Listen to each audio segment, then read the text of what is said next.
Bonjour à tous, c'est Virus de l'État 502, j'espère que tout le monde va bien. Aujourd'hui, je vais vous faire une vidéo en vous expliquant pourquoi je fais des tutos.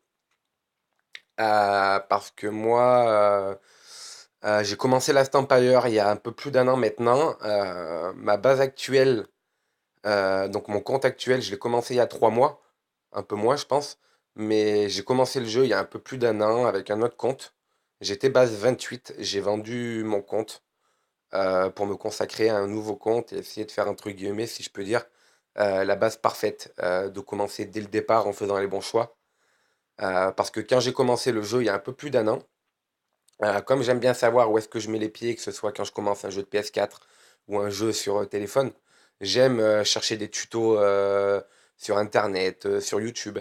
Et à ma grande surprise, côté français, je n'ai trouvé aucun tutoriel expliquant le fonctionnement du jeu. Donc j'étais surpris parce que on est quand même représenté dans Last Empire. Peut-être pas autant que les Chinois, que les Américains, que les Russes ou d'autres nationalités, mais on a quand même pas mal de joueurs. Et je trouve ça bizarre qu'aucun joueur n'ait pris le temps d'expliquer ou de faire des tutos sur le jeu.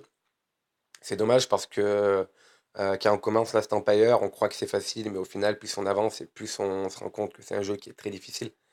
Et c'est plus facile de faire les mauvais choix dès le début que de faire les bons choix. Par exemple, je vous ai expliqué l'utilité.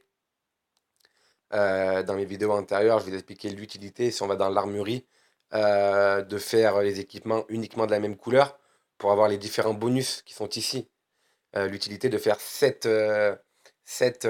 habits de la même couleur. Pourquoi faire 7 habits? Parce que si on fait 7 habits de la même couleur, on bénéficie des 3 bonus.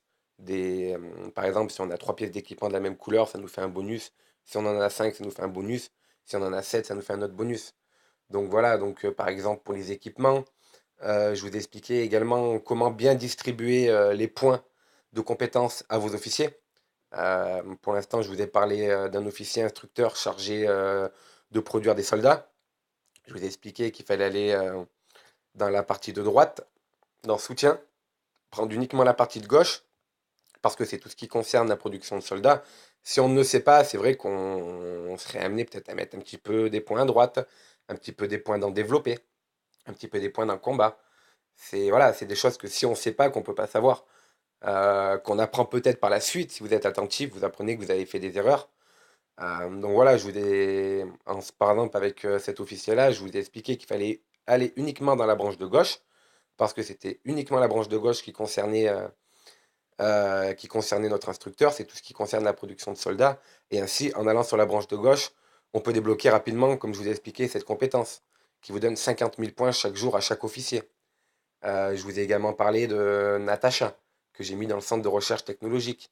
Je vous ai expliqué comment distribuer les points de compétence à Natacha, qu'il fallait aller uniquement dans développer, suivre qu'un seul côté, chercher que les points qui touchent à la recherche, et en cherchant que les points qui touchent à la recherche, on arrive rapidement à cette compétence, qui est utile, comme je vous ai dit, qui vous donne la protection de ressources.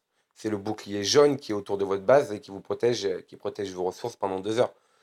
Donc voilà, donc c'est des petits trucs que si on ne sait pas, que c'est difficile de savoir. Après, il faut savoir qu'il est possible de réinitialiser les compétences de vos officiers. Euh, je vais dans le livre de compétences et en haut à droite, vous avez un diamant avec marqué 1000 à côté et en dessous, réinitialiser les points de compétences. Ça veut dire que si vous appuyez dessus, avec 1000 diamants, vous récupérez tous vos points de compétences et vous pouvez les distribuer comme bon vous semble. Donc si, à travers mes vidéos, dès le début, je peux vous aiguiller sur le bon chemin à suivre pour vous expliquer comment passer les points de compétence et pourquoi, ça vous fera déjà 1000 diamants d'économiser par la suite. Vous n'aurez pas à réinitialiser les points de compétence de vos officiers. Donc voilà, donc c'est dommage qu'il n'y ait pas plus de tutos français. Après, moi, pour la petite histoire, j'habite en Espagne, donc je parle espagnol et j'ai de la chance parce qu'il y a 2 joueurs mexicains qui font de très très bonnes vidéos. Je pense qu'à eux deux, ils totalisent peut-être plus de 200 vidéos. J'ai vu toutes les vidéos plusieurs fois. Et ce sont des joueurs professionnels, j'ai pas peur de le dire, qui ont une science, une connaissance du jeu qui est incroyable. Donc à travers leurs vidéos et à travers ma première compétence avec ma première base, je pense que j'ai une connaissance du jeu qui est quand même poussée. Et si je peux aider des joueurs français dès le début à faire les bons choix, Je suis content parce que mes vidéos sont juste à but instructif, rien de plus. Donc ça serait sympa si on pourrait échanger dans les commentaires. Si vous avez besoin d'aide, envoyez-moi un message dans les commentaires. Dites-moi, si vous voulez que je traite un sujet spécial et je le ferai avec grand plaisir. Donc voilà, c'était la petite parenthèse, du jour en vous expliquant pourquoi je prends le temps de vous faire des vidéos et ben, je vous dis à bientôt. Prenez soin de vous.